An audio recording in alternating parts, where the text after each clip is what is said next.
Hey, you want to make a podcast? Spotify's got a platform that lets you make one super easily, then distribute it everywhere and even earn money. All in one place for free. It's called Spotify for Podcasters, and here's how it works. Spotify for Podcasters lets you record and edit podcasts right from your phone or computer, so no matter what your setup is like, you can start creating today. Then you can distribute your podcast to Spotify and everywhere else podcasts are heard. Video podcasts are also available on Spotify. And when you want to take your conversations with fans to the next level, Q&A and polls are the best way to get them talking. With Spotify for Podcasters, you can earn money in a variety of ways, including ads and podcast subscriptions.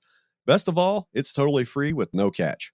I highly recommend you give it a try. Download the Spotify for Podcasters app or go to www.spotify.com/podcasters to get started today.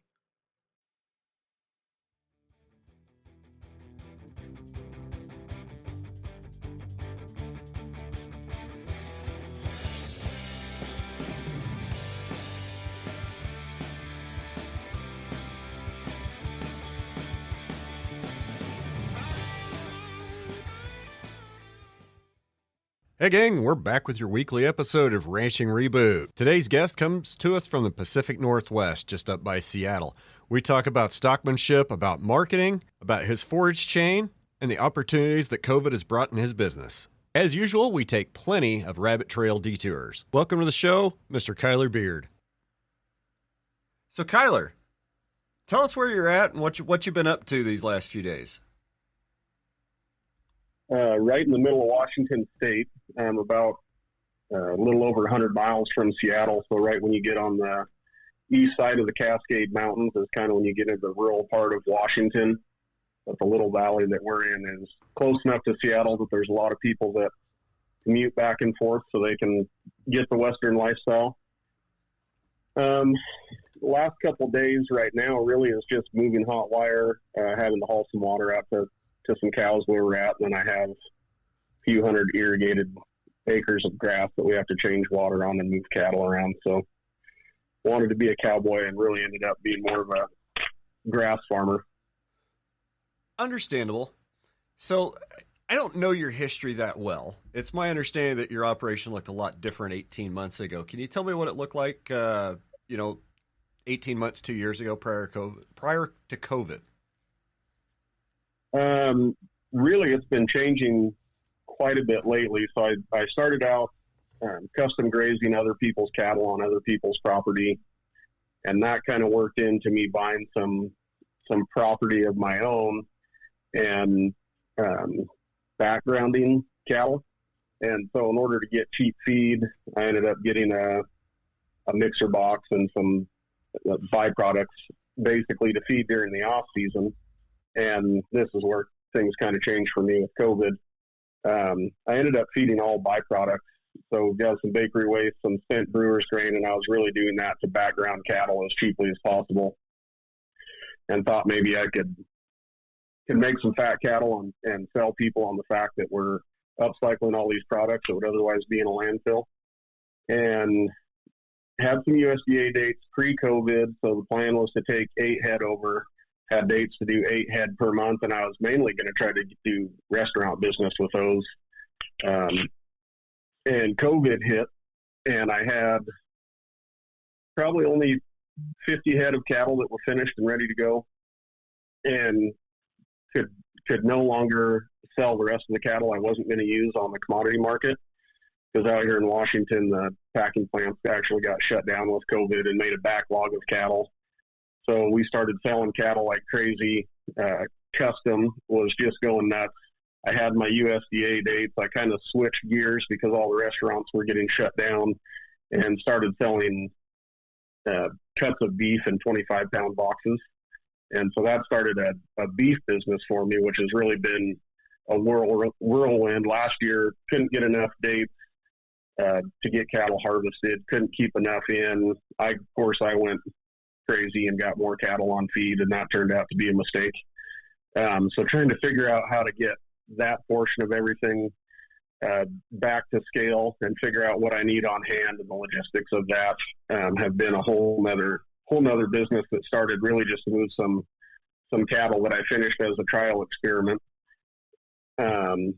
But over the last few years, from a grazing standpoint, I've been able to get into and get some pasture leases, and the neighbors see what's going on. And I talk to the neighbor about their pasture. So that's been expanding. Custom grazing is probably the biggest part of what I'm doing. Running other people's cattle. I've got a handful of my own that I put in with them. But sure. So yeah, so that's how COVID changed what I was doing. Okay. Well, let's back up a little bit. How did you get there? So where are you from, and how'd you grow up, and what's your education like? Okay, go way back. Oh yeah. My immediate family actually was not in agriculture, and I grew up on the west side of the mountains in Washington State. But my grandparents were rodeo stock contractors, and I pretty much came out of the womb and wanted to be a cowboy. I mean, you can't hardly find a picture of me without a cowboy hat on. Don't know why. And so grew up loving horses, dogs, animals, would spend my summers with my grandparents, and got a lot of handling livestock, but not necessarily any ranching or agricultural background. And so I did that. I mean, rodeo was my life until I was probably in my early 20s. My grandpa was getting ready to sell his rodeo business and kind of worked through everybody else in the family, and everyone was leaving. So I left that and started riding horses, still wanting to be a cowboy, but didn't really know what that meant. So when I was in my mid-20s, I got a job with a local rancher here in Ellensburg, and they make some grass fats and have some really nice cattle. So I kind of got an introduction in grazing, and they were into low-stress cattle handling. So that was kind of where I got my introduction to a lot of this stuff. And then just picking up, going to a couple of different schools. I ended up going to the unnamed ranching for profit school really before I even got into ranching. So I wasn't able to utilize everything that what they were teaching. I didn't have any numbers, so I didn't have a business yet. But kind of the SWOT analysis is what stuck out for me. So all the ranchers in our area are really worried about development, land prices going up, how competitive it is to get grass. And so to me, the part that's really helped my business grow is that the property is being developed. So a lot of the pasture leases that I have might kind of be pieced together, but I'll have 5 or 6 different owners in one area putting places back together. And so that's kind of where I started, but the stockmanship is really what I ended up having a knack for, and just kind of stumbled onto it, I think, from growing up and always having a love for animals. And with the rodeo company, there's not a whole lot of empathy for the animals all the time. I mean, they care about the animals and they want to see them treated right. But getting into the horsemanship and the stockmanship and seeing that there is another level of care and looking at how the animals are reacting and by what you're doing. That's what I was going to ask is there a big contrast of your skill set with rodeo and then when you went to kind of ranching? What was that contrast like, or that's those things that stuck out to you? For me, yeah, I mean, for me, you get to handle animals so much in the rodeo world. It's pretty easy to get them trained. I shouldn't say easy, but you're doing it so often that they get trained. So depending on what you're doing, it can be really good or really bad. And even in the rodeo world, that was kind of what I was still better than average at that.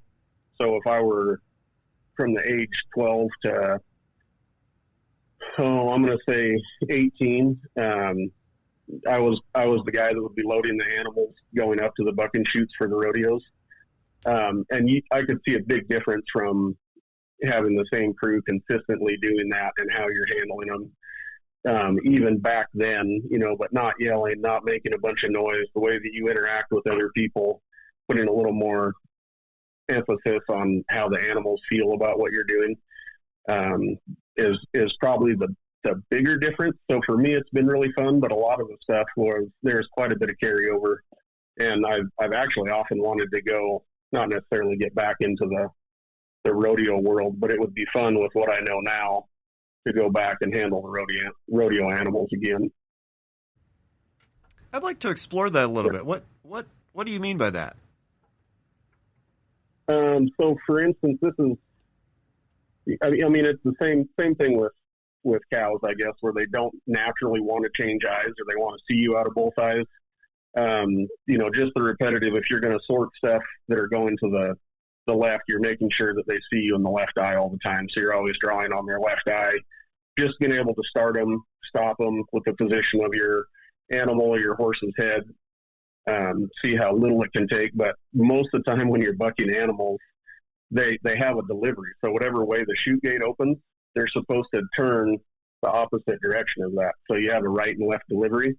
So I feel like I could almost go back and take horses and just from which eye I handle them out of, decide which delivery you needed. And so this isn't really what I thought we were going to be talking about, but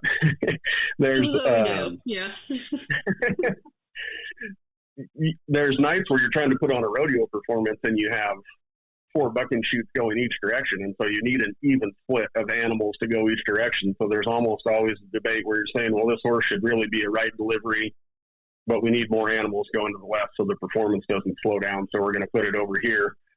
I really almost feel like I could predetermine which direction those horses are going to circle by which eye they're the most comfortable out of. And then also from a bucking standpoint, a lot of the reason that horses get bothered and would potentially buck is when they're going from one eye to the other, when they're not comfortable with you in their blind spot. So it would almost behoove you to only do stuff out of one eye if you want them to buck instead of both. So there's one eye that they're more comfortable in. So when something's going on in the other eye, it would almost create an opportunity for them to buck. Then just the general, the more generalized spot of it. I mean, loading trucks with the stockmanship, making the right thing hard and the wrong thing easy, having a better idea of where to put pressure. I mean, a lot of that stuff, I think it could be really fun with rodeo animals because you handle them so often. So let's back up. So, like, people have a dominant eye. Like, you can be right-handed and left eye dominant, or left-handed and right eye dominant. So animals, like, hypothetically, what's to say that they don't have a dominant eye as well? That's kind of what I'm getting the idea from your horse. Your little horse your bucking horse anecdote is that some would either like to go to the left or go to the right, and you could pick that up by how they carried their eye coming down the chute or coming down the alley. So I wonder if that's the same thing for cows. If some cows prefer the left or the right. I mean, obviously, if you've had some pink eye and you got some blind ones, it doesn't matter. They're not going to see out of that side anyway. Yeah. I don't know as much. I haven't paid too much attention to if one eye is dominant or one eye isn't. But I do know a lot of times it's set up, whatever eye they're going to be more comfortable in has a lot to do with how your corrals are set up. If you're using the same corrals every time where they're get more used to you in one eye, and then it really just kind of depends on how you handle them, whether they're better in that eye or worse. Yeah. Because horses, it really makes a big difference. Everybody does everything on the left side and not the right. And a lot of times, from back when I was riding outside horses for other people, most horses are actually worse on the left side. They might be a little bit more scared on the right, but they're actually worse on the left. Yeah. Interesting. So, Kyler, I think it would be you're going to change gears. Sorry. So you're in like a really cool area geographically that you can source your cattle from Hawaii, right? Is that mainly where you source your cattle? Not anymore. When I was custom grazing, a lot of the cattle were coming from Hawaii. So there's a family here in Ellensburg that's a receiving station for all the Hawaiian cattle. Yeah. And then they kind of sublease them out to other people. So because we're so close to a seaport, they bring in, I'm shooting from the hip and it changes every year, but I'm going to say 5,000 to 10,000 head of Hawaiian cattle will come in on containers and get unloaded here. And so as a custom grazer, it's perfect because they're only about 390 pounds when they show up. And so if you're looking at pounds per acre and getting gains, I mean, you can run 2 of those things almost for what, a bigger domestic animal is. So you're able to run them for the whole summer. But it is pretty neat to see that part of the operation go on with all those cattle coming in. I'd want to see that someday. Like, I've seen the livestock transporters, like, from Australia and New Zealand, but I never really seen the ones that transport in and out of Hawaii. I'll have to look that up later. Yeah. Have you had any weird health problems with those Hawaiian cattle being shipped so far? No, they actually come in and they're really tired when they show up. I think they said there's about a 15% shrink. And I could be wrong with those numbers, but they come in, they have feed and water the whole time. Normal is 4%, right? Shrink is normal is 4%, right? So that's huge. Depending on how far you go, yeah. Exactly. Yeah, that's true. Yeah. And it's not like pretty tired. It's not like that's an overnight boat trip either. It takes a few days. No. Yeah, and it really depends on what the seas are like as far as how long it takes them to get here. There's sometimes in the early spring they kind of quit shipping them across because they would be days off schedule because of what the seas were like. So they pretty much wait until it warms up. May, June is when they start coming in now, and they used to try to do it earlier than that. I can only imagine what high winds and heavy seas are like on a ship hauling cattle. That would be no thanks. Some of the stock tenders say they get up there and they're rinsing out the containers, and they're saying when the seas are bad, I mean the containers will start as the boat leans, the containers will start to split apart, and then as it sets down, they all click back together, and they're up on the sides of these with a hose, hosing them out as it's going on. Sounds like it can get pretty scary. No thanks. Yeah. So, have you had to unlearn very much stockmanship-wise, horsemanship-wise from your early days? Really, not really. I mean, I almost feel like it gave me a different perspective. And, I mean, like I said, for some reason, I always had more empathy for animals than most. I mean, it just always, even as a kid, if there was, my grandpa always had border collie dogs around that didn't do anything, but I was always the dog's best friend. Even as a little guy, I'd lay down and take a nap, and I would be the one that pet on him where everyone else would just kind of walk by him. I had to change quite a bit. So the biggest thing is not making noise. And I was not a big noise maker anyways, but I would get told that I need to make noise as a kid growing up. And so I can remember being a little kid, and I really didn't start talking until I was about 25. I mean, my good friends I would talk to a little bit, but I've always been really quiet. So it was pretty easy for me not to make a lot of noise. And I can remember being 8 or 9 years old. I don't see that. That's what everybody says. Yeah, watching your TikTok videos, you just seem really outgoing. So that's interesting. Quiet little kid. Yeah, I wasn't. But some of the stuff I can remember being a kid, everybody would, it's more about blocking cattle or, blocking openings instead of showing stuff where to go. So that part of it, even at a really young age, I could see, and it still is probably one of my biggest pet peeves when I'm trying to do stuff with people with cattle, is if there's an opening in the road ahead or you're trying to get them in the corral, everybody goes and stands where they think they're going to turn instead of showing the cattle where to go. And that has, in the rodeo world, is exactly what happens wherever you're at. I mean, if there's a gate that you want them to go out, there's 4 people standing at the gate, and you're in a rodeo arena that's 200 by 150, and you have 4 people within 10 feet of where you actually want the animals to go. So that part has actually always stood out to me even before I got into the stockmanship. But for the most part, just kind of figuring out how to be a little bit quieter, paying more attention to my body position, and really just looking at the animals more than what I used to as far as how they're feeling.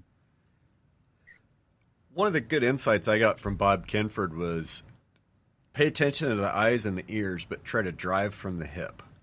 Like, focus on the hip of the cow, and you get a lot more done focusing on that hip than you can trying to catch an eye or catch an ear. Have you noticed anything like that? I haven't. I really need to go spend some more time around people like Bob. So the only education that I got was from Dr. Tom Nossinger, and I watched him do some cattle demonstrations, and he really didn't. His demonstrations were a little lackluster, but he was talking more about the idea of stockmanship, and he was kind of talking about the shape of the head and drawing the cattle to you. And so far for me, and a lot of it probably has to do with my dogs, I do right at the hip quite a bit, but I try to draw the eye, and I'm looking at it in more of a herd instinct and kind of making the wrong thing hard and the right thing easy as a herd. And so the biggest thing to me is diagnosing where the front is and working the front. And I'm not talking specifically about one animal with the head or the hip, but the front of the herd is going to be wherever the majority of their heads are facing. If it was one animal, the front of the animal is going to be the head. And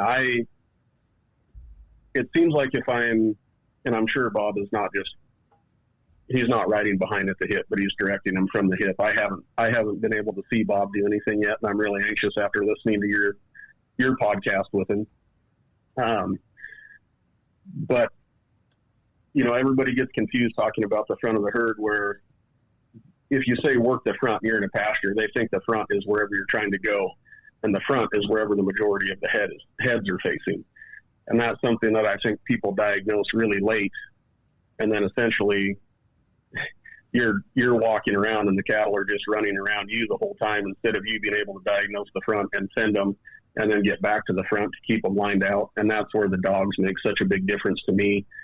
And I really want my dogs to be able to just go bring cattle. I mean, I've kind of went from having dogs that were really trained with lots of commands to a couple years I had dogs that all they knew was come here and load up, to now I'm trying to find an even mix that's okay. But I actually had one of my little puppies that I was pretty dang excited about getting run over. So now I'm down to one good dog and another puppy that's partially deaf. So I can't really say a whole lot to him when he gets out there anyways. So I'm kind of back to just letting them bring cattle to me. And then I really like to work the front from more of a herd standpoint than specifically honing in on one animal. So I'm really big on drawing the eye to me and riding by to show them where to go and getting them back, riding by to send cattle. Sure. So let's talk about your dogs for a few minutes. What kind of dogs do you have? Border collies. Just straight up border collie. Ranch bred border collies. So I ended up, when I went to work for that ranch when I was in my mid-20s, I had one old, I'm going to call him a Catahoula, but he really wasn't a Catahoula. He was kind of a cur dog that I had got from someone that was my buddy when I was doing rodeo stuff. Got him as a puppy and wanted something that would bite, and started getting into cattle stuff and trained him to bring cattle to me. And that was quite the process, because there's no part of him that wanted to do that. So it was more blocking him and just get into the back. And I bought another border collie that was a year old because I needed another dog, and she wouldn't bite a biscuit, but she had a lot of eye and a lot of herd instinct. And for a long time, I got a lot done with those two dogs, and my buddy's dog bred her. And that's where I got the dad that was so good. And he was just kind of the ugly duckling that was left over and had a terrible overbite and bred it into all of the puppies that I have. But he's been somewhat, I don't want to say famous, but he's thrown a lot of really, really good dogs around here. Not papered. I mean, they really are just ranch dogs that were good dogs bred to more good dogs. I think a lot of good ranch dogs don't have papers. Do you train them yourself, Kyler? The dogs? Yeah, but I mean, the nice part about the dogs that I really like, you're really not training them. You're more just letting them do what they want to. It's an instinct. Yeah. Oh, that's cool. They just want to go bring cattle.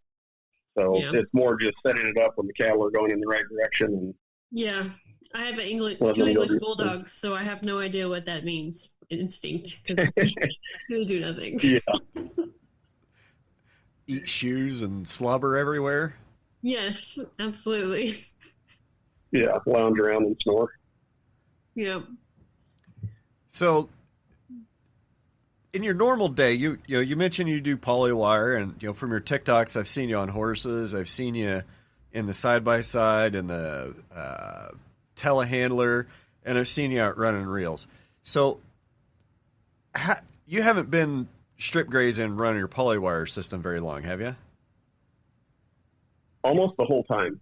So because I went to the Ranching for Profit school, that was kind of my introduction to strip grazing, or I don't remember what they were calling it then, rotational grazing.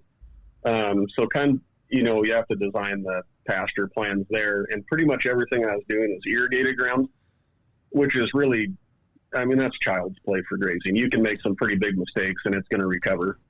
And, pretty much everyone will graze it off during the growing season and be done. And it really, I think it might have been, can't remember who it was that I heard say it, maybe Dave Pratt. Anybody can manage grass when it's growing. That's kind of what I feel like the irrigated ground is. So I've been doing a lot of stuff on irrigated ground, and it wasn't until just about 3 or 4 years ago I started getting range ground. And so that's been a little bit more fun for me, and trying to figure out how to get water and get cattle moved around, and trying to experiment with some different techniques as far as, driving cattle away from water and placing them in certain areas and leaving. And the hard part is I'm so spread out, I can't be there very often. So a lot of times I'll go, I'll spend an hour and a half getting cattle settled and go back to my pickup. And by the time I'm driving out, I can see the cattle are all back where I sent them away from. So trying to figure out how to settle them in smaller paddocks comparatively than most, and where they're going to come to water and go back. That's been kind of fun. And then, trying to figure out, seems like one day pasture moves work best for me. It's pretty hard for me to get a uniform bite and keep cattle happy if I stay there longer than that. Even on a 2 or 3 day pasture moves in these range grounds, there's very minimal plants that are actually desirable for the cattle. And so doing a 2 day pasture move, you can see it almost in the water consumption, where a fresh paddock, we'll go through 6,000 gallons a day. If it's a paddock that we get wrong and they stay there for 2 days to get a uniform bite, we'll go through almost half as much water that second day. That's how big of a difference it is. Wow. So that's been a lot more polywire, and running it up through trees. It's kind of fun, some of the stuff that we've been doing there, but that really is what has me more interested than the irrigated ground that I was doing for about the past 10 years. And still have the irrigated ground. I just don't show up very much because I don't think it's that cool. I understand that. So what kind of stocking rates you've been running at with your polywire? Have you been raising that over time, been able to raise stocking rate and forage over time? Yeah, so some of it, I've been able to add about a section a year in this area that I've been going to. And just for instance, one of the first place that I got up there was, it was in a ranch, but always selectively grazed and really not grazed very hard, and planted to a lot of intermediate ryegrass. And so it was mostly a monoculture. There's shrub steps where there would be some different forages and different stuff. But the third year that I had it is when I saw the biggest increase, where I almost doubled the head days, and really just from rotational grazing or putting up hot wires. And I think at that point I was doing 2 to 3 day pasture moves, and had that kind of a difference.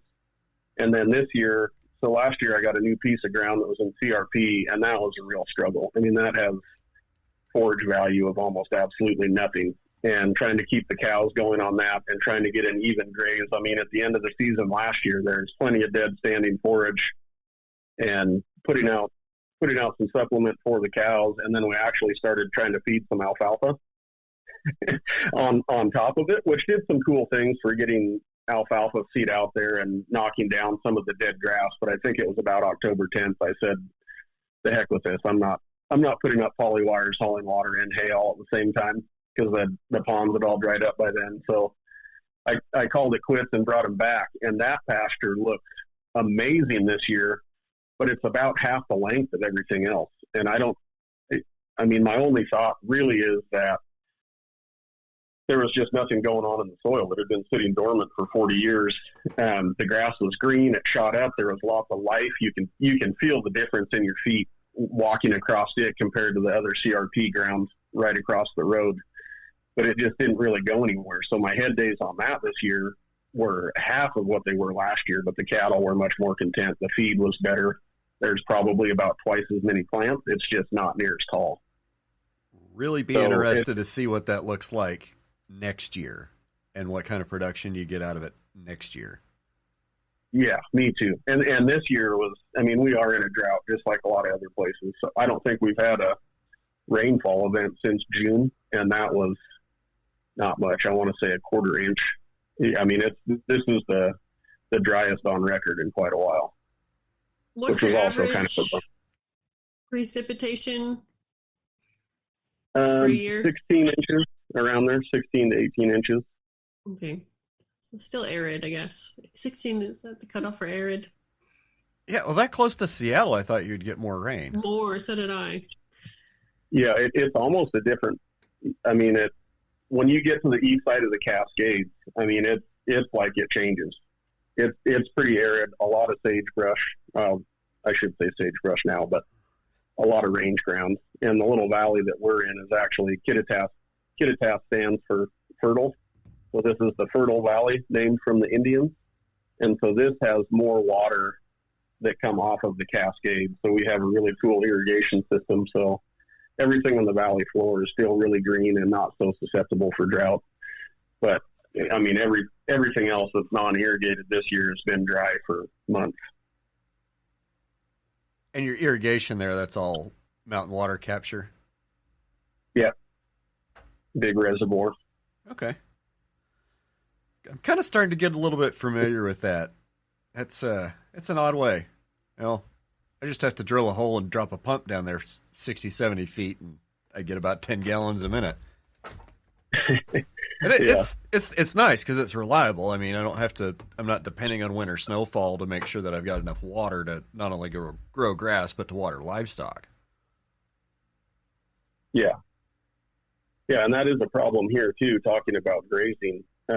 When the irrigation water shuts off, really nobody has infrastructure to water cattle. So even if you have stockpiled forage on your irrigated ground, more than likely you have 1 to 2 water sources because of the irrigation. In the summertime when it's growing is mainly when everybody grazes it. And then now, nobody really plans to have a lot of feed stockpiled around here. Because the water is going to development instead of agriculture? Is that why?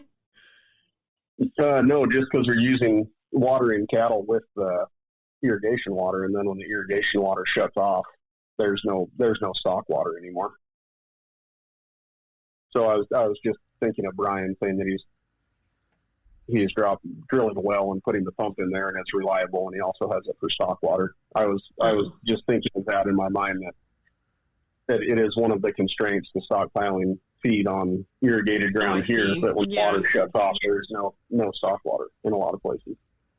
Oh, well, in a drought, I still have my well water, but it's not near enough to irrigate even a fraction of what I have. So all my pastures are non-irrigated. Yeah. So are you talking like side rolls or center pivots, or what kind of irrigation? Most of the cow pasture, I'm not familiar with the side roll, but most of the cow pastures are all flood irrigated, and so we'll just set dams with the big orange dam material, where you make a dam pole and dam material on it, and you throw it in the ditch and jump on it and put some rocks on it and poke it down. I know what you're talking about. I think, Brian, are you talking about wheel lines?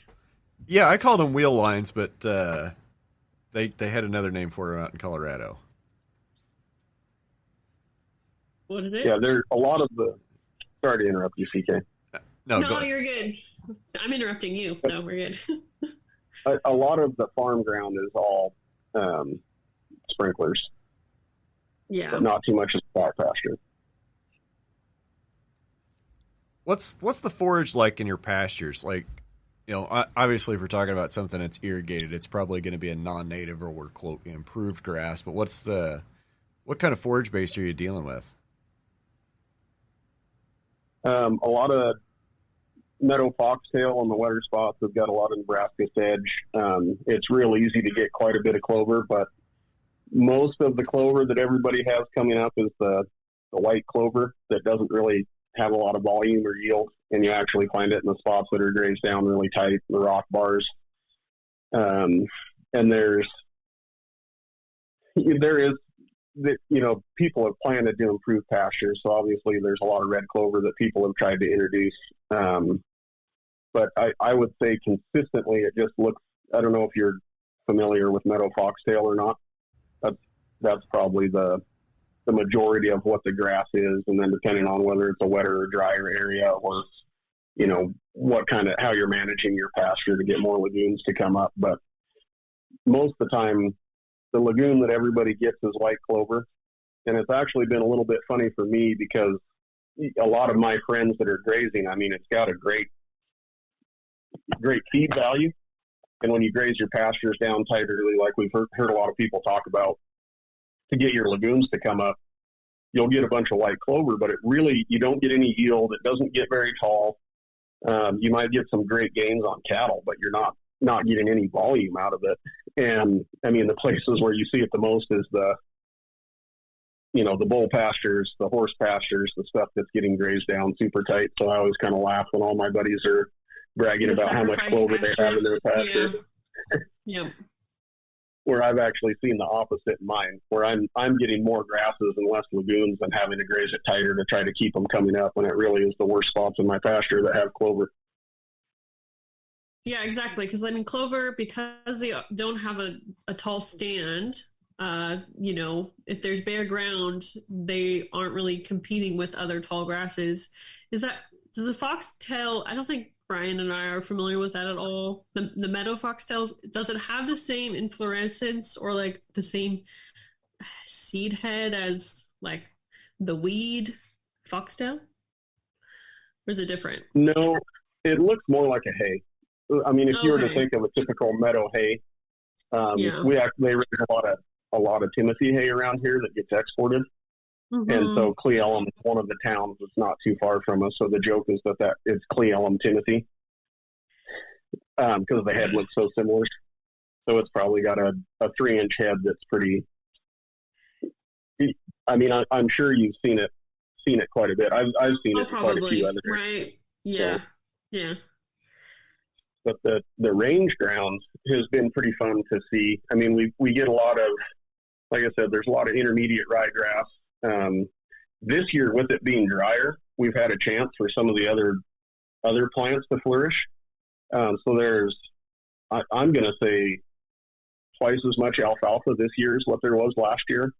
And this spring, when I was going up to my cow pasture and driving over to take inventory, I couldn't believe how many yellow flowers I saw. So talking about the diversity in the range ground, there's this little hill I have to come up over, and I can look down on a good chunk of my pasture, and it was, really just yellow flowers everywhere, with the majority of it being mule's ear. But the balsam root, the arrowhead plant, I don't know if you guys are familiar with that, but that plant is really easy to graze out, and you actually don't see it too often. And that was coming up in places that it had never been, which was really kind of neat for me to see. And at first I looked at it and I'm thinking, oh my God, did I mess something up? And then kind of got out in the pastures and started looking around. And it actually was pretty neat to see the diversity starting to come back in the range ground from what it used to be. Diversity is always a good thing. Like, the more diverse our pastures are, the more nutritious they are for cows. So how are you finishing cattle now? Let's transition and talk about how you're finishing now and in marketing and what you've been doing since COVID. So the cattle, mainly because I don't have a whole lot of money, I've been feeding cattle underneath hot wire. So in the off season, when we wean calves, I'll bring the cows back. I'll graze off whatever residual is on the place that I'm going to feed at. And then I put hot wires up across the field, just the poly wires. And I'll go feed the cattle underneath those. And then I'll move the hot wires the next morning. And that's kind of when I make my feed calls. But I end up with these uniform lines across my field with the cattle eating underneath them, which creates its own set of challenges, keeping cattle in and having that much pressure on a hot wire. There's always some cattle to put back. And I'll end up, depending on the time of year, I'll end up with about 700 head on feed that I'm feeding like that. And really the only time the pastures have gotten messed up or when we get to a really wet area and I don't move my hot wires far enough. And I mean, within, 4 or 5 days, it starts to get plugged up and I look at it and think, man, I really don't like that. And so now I've kind of I just move them farther and try not to get it as plugged up. But that's my feed bunk. So I don't have a lot of money to work with. I've got an old tractor and an old mixer box that I spent $13,000 on when all the other comparable mixer boxes cost $30,000. There's a reason one's 13. So I gotten really good at welding pieces back on it and fixing conveyor chains. But we get brewer's grain from a local brewery that's 6 miles from my ranch. So that's kind of the base of my ration. The other thing that I get, because we export so much hay, they'll take bales off the field in a conventional bale, small or big. They'll actually cut the strings, compress it down to wrap it and put it in containers and ship. So when they do that, they have quite a bit of hay that falls off. And rather than trying to put that hay back in a bale, they just push it out. And that's called hay chaff. So it's also kind of another byproduct that's slightly undervalued. So I've got the brewer's grain, the hay chaff, and then being so close to being so close to the city, I get a bakery byproduct. So it could be stuff that came back off the shelf. It could be stuff that they fell on the floor when they were making the bakery goods. And it's really sweet. I mean, it looks like a cake mix when it shows up. It's got a good smell to it, and that replaces the corn. So that's the third part of my ration. That's pretty much it, except for the mineral package that goes in with it. And I thought that would be a cool story, and that people would kind of get behind taking the grain from the local brewery and feeding it to cattle and keeping it out of the landfill or keeping it from, trucking it to a dairy that's an hour and a half away. And really nobody cares. I mean, if they're looking for wholesome food that they care where it came from, they really do want grass fed, if I'm being completely honest. And so the product that I have is pretty marbled. It's got the best flavor that I've ever had out of any beef. Yeah, sorry, I'm interrupting you, but that brewer's grain, I've fed it before. It's actually high in protein content, right? But it just takes, because it's got the moisture in it, you got to dry it down, right? So that stuff is actually like almost like not like corn, but it's pretty good as far as a feed supplement that's just a byproduct. Oh yeah, it's great feed. It really, it's on a dry matter basis. It's going to test a lot like a good alfalfa. It's but the it feeds better than different. Yeah. Yeah, it feeds better than that. I mean, it kind of binds the whole ration together because it's a little bit sticky. In the wintertime, it's pretty cool when you're mixing it up because it's actually warm. So you're going and laying the hot feed out for the cattle. I used to feed it in college, Kyler, and so I would go out the night before, and I would stay out till 1 or 2 in the morning, and then have to go feed at 5 in the morning. And that beer smell when you're hungover is the worst experience ever because you're like, oh, I cannot handle this right now. So I just have to imagine that the cattle are feeling pretty good drinking that leftover spent distiller's brain. Yeah, I feel like depending on how much I'm feeding, I can tell a little difference in the way that they're acting. Yeah. But I don't know that that's true. It could just be that they're feeling good. But similar story. We haul it in a construction side dump, so it's a U-shaped trailer, and it's in a silo that holds about 22 ton. That's over top of the trailer on an air switch. And not very often, I have a friend that was going to get the construction side dump anyway, so I told him, hey, I'll have a few loads a week for you if you want to haul it, which has worked out pretty good for both of us because it'll make his trailer payment and I don't have to mess with it. But he has a full-time job, so when the alarm goes off, I'm the one that gets called in to go pick the grain up.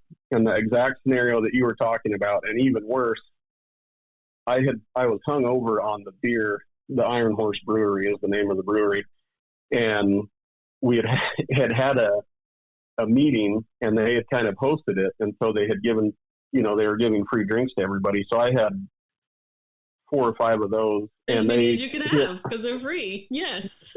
Yeah, they hit a little harder than normal Coors Light, and so I was not feeling too spry the next day.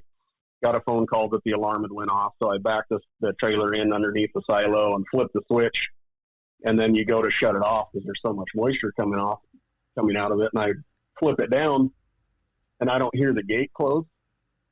And I immediately know what's happening. So I turn and start running as fast as I can run. And I mean, it looked like a bomb of brewer's grain went off. The whole silo emptied at one time, which was full with the alarm going off.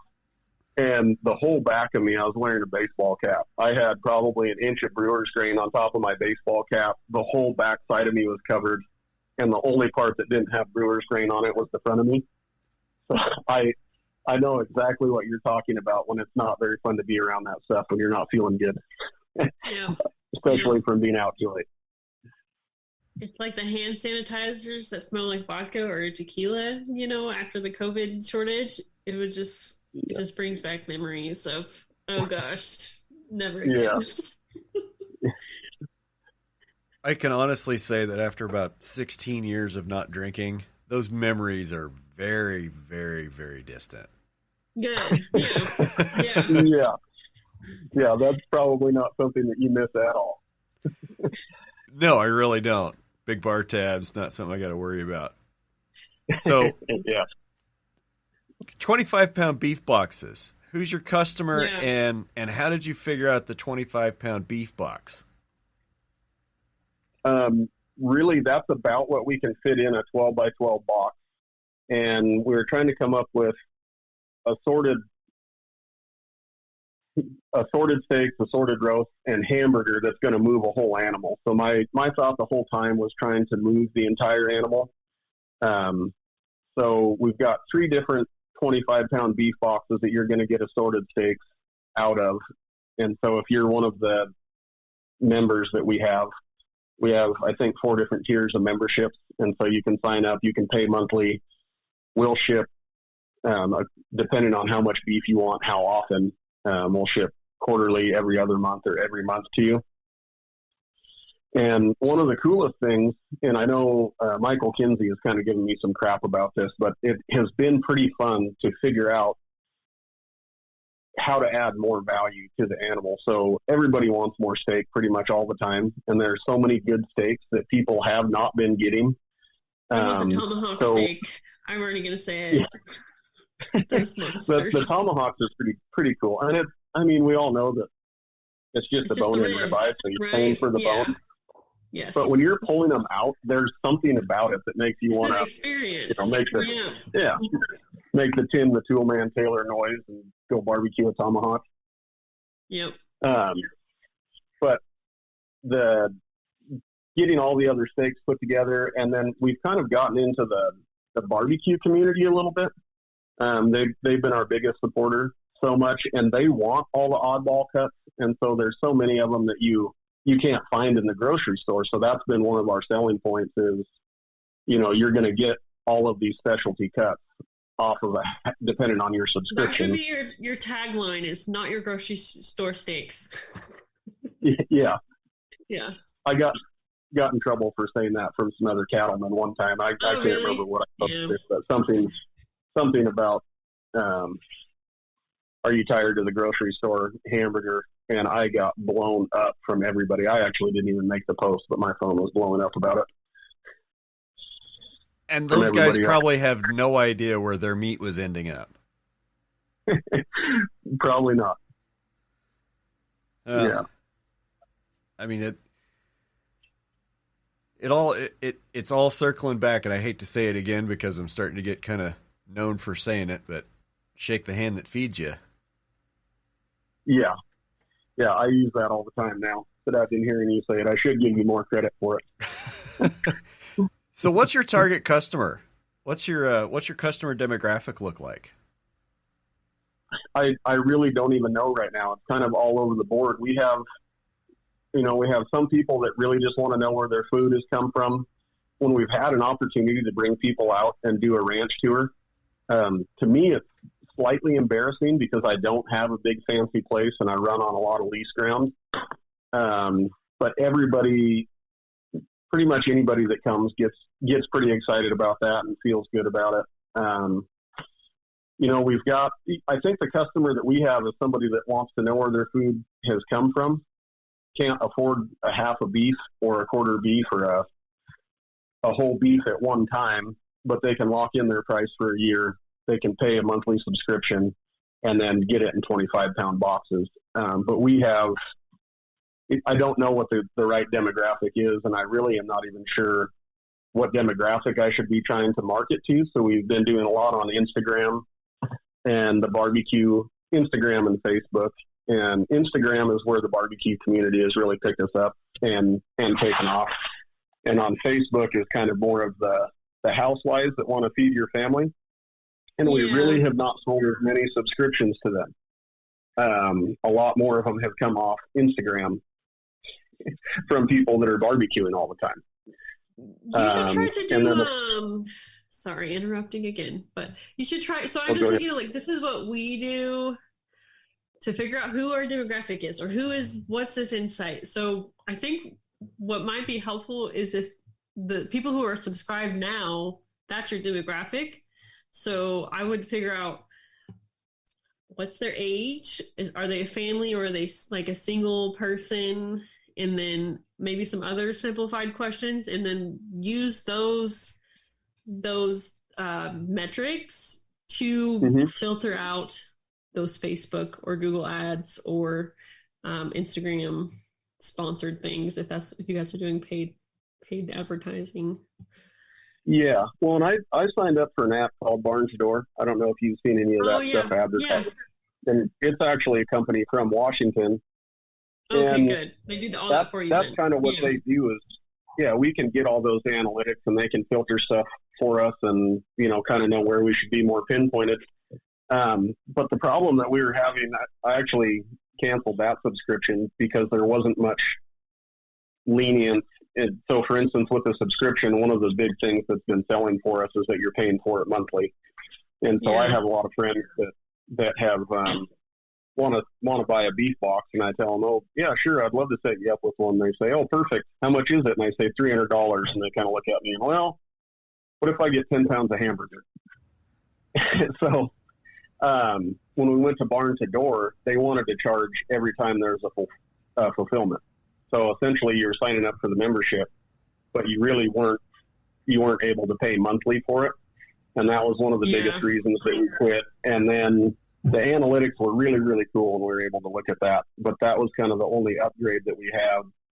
So I haven't dwelled too much into trying to figure out what our demographic is. But the more we get out in front of people, I mean, every time we go to a farmer's market, it may not make a lot of sense that day to be selling at the farmer's market, but we'll sell 1 or 2 subscriptions every time we go somewhere. And one of the families. What is that? What is the brand called? The PNW beef. PNW beef. Okay. Pacific Northwest. Yeah. Yes. Yeah. For the layman. And and so there's a few other families involved in it. We all put cattle into it and have different levels of what everybody's part is doing with it. But one of the places one of the families has a tree lot. They actually sell Christmas trees, and it's in downtown Seattle. And that's probably been one of the biggest successes, is being able to go down there on a regular basis and be able to move beef boxes and buy your roast beef. Yeah. One of the big bummers right now is the shipping. It pretty much since COVID, it's been, we were trying to ship all over the place. Now we came down to where we're just shipping in the Pacific Northwest, Oregon, Idaho, and Washington. And even then, I don't have any more time to do anything, but and this is another reason we went with barn to door, is because they make delivery routes, and we were going to move in that direction. Unfortunately, trying to find the economy of scale to get another employee to do all that stuff isn't quite there yet. Everything's trending in the right direction, but a huge spike when COVID hit. I mean, we couldn't get enough meat fast enough. And now we're kind of figuring out what we're going to be able to move on a consistent basis. So I think I'm going to change my format a little bit, keep the freezer space, get a pin of cattle finished, get them processed and in my freezer, and then just pull off of that. But I would love to do deliveries instead of trying to rely on UPS. That's been a big disappointment for me right now so far, is the shipping. I remember there used to be a time 18 months ago when I could summon things to my door in less than 48 hours with a click of a mouse, and now it takes a week. Not anymore. Yeah. No. We've been fixing up the house here in Idaho, and just so we've been having to do a lot more shopping, like in-person shopping too. And there's a shortage everywhere of staff, not just in ranching, but just everywhere, retail, even food chains. And like, I know that it's because people are getting more benefits by staying home. But it's just sad to see these people who are willing to actually work, get kind of treated grumpily by other people who understand that there's a shortage, but it's like, they're showing up. Like, you guys, come on, they're showing up when they could be getting paid more to not show up. It's kind of wild to see that. I'm pretty secluded with where I'm at. And I mean, I hear a lot of people talking about that, but I really haven't seen too much of it. And even in our little area that's so close to Seattle, the restaurants got shut down. And I heard more people griping about the restaurants being shut down than I did, having to go back to work. And it kind of seems like life's back to normal now, although we have a mask mandate again, so we have to wear masks when we go into town. But so, Kyler, what are you doing? What are you doing to prevent burnout? So, this is something that we talked about in an episode with Brittany Cole Bush. I'm like, we're just trying to not burn out. And I think I just want, like, it sounds like you're overextended. So I just want to ask that question. I'm the wrong person to ask that question. I did not prevent burnout. I'm going to ask you because I want you to think about it. So, I'm actually going to make some pretty big changes. I've kind of texted Brian back and forth a little bit about this. So getting back to the ranching for profit model, where you want to control your costs and limit your overheads. A lot of what I've been doing, I've been getting more and more overheads the whole time I'm going, and had a lot of successful moments, but I'm at a point now where I'm doing a whole lot of stuff that I don't want to be doing. Right. So the property that I purchased has almost doubled in value. And one of the other families that's in the PNW beef, the beef maker families are what we call them. They actually have quite a bit of farm ground and quite a bit of equipment. So I'm actually going to list my property and sell it. I'm essentially going to take all my overheads, get rid of them, go back to running on leased property, not have any debt. I mean, it all kind of depends on what I can sell the property for, but theoretically be 100% debt free and get back to doing more grazing, horse riding, more dogs, be able to continue with the PNW beef stuff and not have half the overheads, and potentially be able to be done in an 8-hour day or sooner, or at least be able to do more of what I want to be doing. So I'm probably the poster boy for getting burnt out and doing too much. So I don't know if I can prevent it, but I know that I'm going to make some big changes in my operation. It sounds like you're thinking about how to do it, though. Yeah, exactly. Yeah. Yep. But I was kind of the mind that I was going to be able to just put my head down and go through it. And, a lot of when I started buying cattle, I was buying undervalued cattle out of the sale barn. And I wasn't doing the buy-sell marketing, but I was buying a weight class that was undervalued, growing them up, backgrounding them, and being able to resell them. And the death loss that I've had, I don't mass treat cattle on arrival. It pretty much is stockmanship. I do vaccinate and deworm, especially sale barn cattle.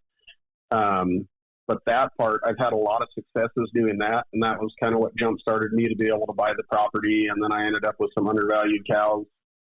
So I want to get back to doing, I mean, after listening to podcasts mainly, I want to go learn more about the buy-sell marketing plan and kind of dabble in that a little bit, but I don't want to go borrow a bunch of money to do it. So I'm kind of looking forward to getting back to where I started, where I was the most successful, and kind of getting out of some of this other stuff that's dragging me down. Oh, my good friend, Uncle Wally Olson, puts on a great marketing school down in Oklahoma. It's close to an airport, even. Yeah. He's one of the guys that I've listened to on yeah. Hell, I've known Wally, oh gosh. Wally's been in my life for probably close to 30 years. And I remember when he was going to learn from Bud Williams, from Bud and Eunice Williams. And Wally spent quite a bit of time with Bud, and he learned an awful lot. And I tell you that marketing course that he puts on, I got a heck of a lot out of it, even though I'm not a trader. Yeah. So yeah, that's one of the I've been looking at that I can't remember who the podcast was. I think it might have been the Herd Quitter podcast that I saw him on. Yeah, I think he listened to him on. Yeah, I think Herd Quitter's probably where he's been most recently. We need to get him on here one of these days. So, what's the biggest challenge that you've had to overcome in the last couple of years, and what did it teach you? Oh man, I don't know if I've overcome any challenges, but I'm trying to think. I mean, probably the biggest is needing to stay on top of my bookwork, kind of the WAP-B stuff. I get really caught up in the working in the business stuff because that's what I like to do, and I'm a terrible procrastinator at everything else. But probably my biggest challenge going forward, or one of the biggest things that I want to work on, is staying on top of the working on the business stuff and not getting behind in that aspect. And then really organizing my time. I mean, talking about the burnout, there's a lot of days I've been gone way too much, way too long. And again, not doing the kind of stuff that I want to be doing and being away from my family. So that's probably been the biggest challenge that I've had is overstepping and managing my time, and trying to overcome that. And really, it just has to do with, I guess, at the end of the day, what I learned from it is it might be a little bit more important than what I was thinking that it would be. It's something that a lot of us struggle with, Kyler. I really think it is. But so what's something that you wish that you could go back and tell yourself the first day you started down your ranching career? Oh man, that's a tough one. And I mean, the worst part is going to ranching for profit to start with. I mean, a lot of the stuff that I did that I shouldn't have, they talk about not doing it. And I kind of thought that I'd be able to pull it out, but probably the thing that has put the most amount of stress on me was trying to buy property, which is really, in the end has turned out to be, it'll end up being a really good thing and a great investment. But that probably put the most amount of stress on me. If I would have just stuck to my custom grazing business and doing what I know how to do and sticking to that plan, I think life would have been a lot easier. Ride horses in the wintertime, run cattle in the summertime. That was kind of how I started out. Life was pretty enjoyable then. Well, it sounds like you're making some moves to kind of head back that direction. Yeah.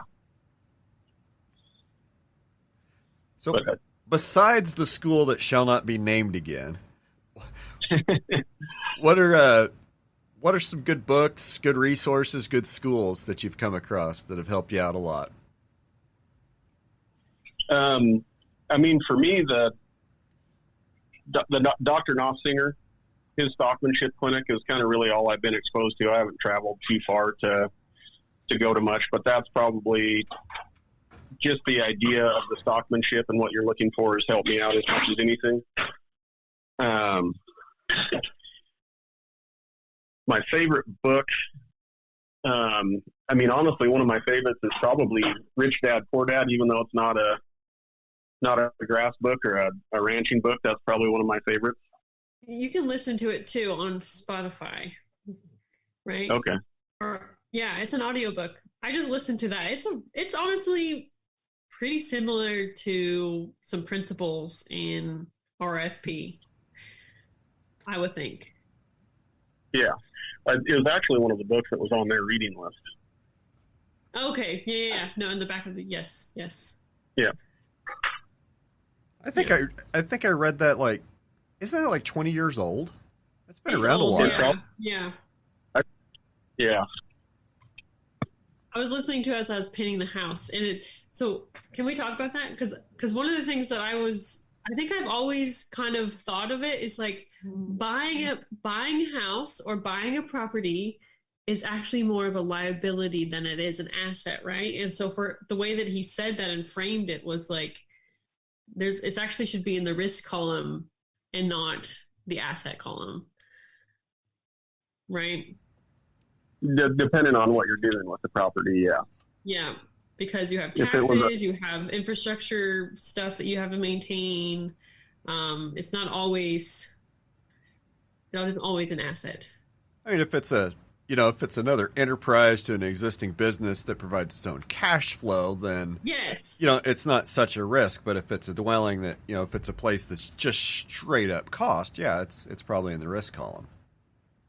Yeah, I think in the book he talks about an asset is something that puts money in your pocket. A liability is something that takes it out. So if you buy a rental house and you don't get out of bed in the morning and it's putting money into your bank account, then it would be an asset. If you're living in it, then it would be a liability. So what motivates Kyler Beard to get out of bed, if not rental income? I really love what I'm doing. I mean, I love being around cattle. I love the regenerative agriculture movement to feel like I'm getting out and doing something good for the community and the environment and feeding people. I mean, I think it's a pretty noble act. Coming from the rodeo world, I liked what I was doing there, but that really is recreation. And I feel like what I'm doing now is really contributing to society. And that probably is one of the things that gets me excited the most about what I'm doing. Trying to do the best that I can, actually trying to improve ground. The verdict's still out on some of that stuff, but that's probably what I'd say gets me out of bed in the morning. Good enough reason. Sounds like a good enough reason to me. So where can we find you on social media? I know I found you on TikTok, but go ahead and tell us where we can find you on social media and on the internet. On TikTok and Instagram, I'm Beefmaker. I think I'm Beefmaker 428 on Instagram. And then the beef website is pnwbeef.net. And that's it. Pretty much. Okay. Is there anything you need to get off your chest? Anything we didn't cover you want to talk about? I think we talked about a whole bunch of stuff I wasn't planning on. I probably talked too much. That's okay. There's no script. I don't have a script. It starts with a blank piece of paper. A lot of guests say that, though, Brian. Is like, oh, I didn't know we were going to talk about this. We're just chilling. Yeah. We're talking. Yeah. You guys got me talking about stuff I haven't even thought about in 15 years. Yeah. You're welcome. Well, is there anything you'd like to ask either one of us? I should have prepared a couple questions. I can't think of anything right off the top of my head.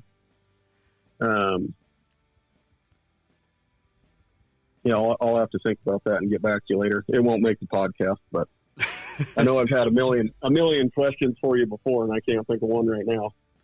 It's probably not really fair to, grill you for an hour and 15 minutes and then be like, oh, hey, is there anything you want to talk to me about? Is there anything you want to ask me? Yeah.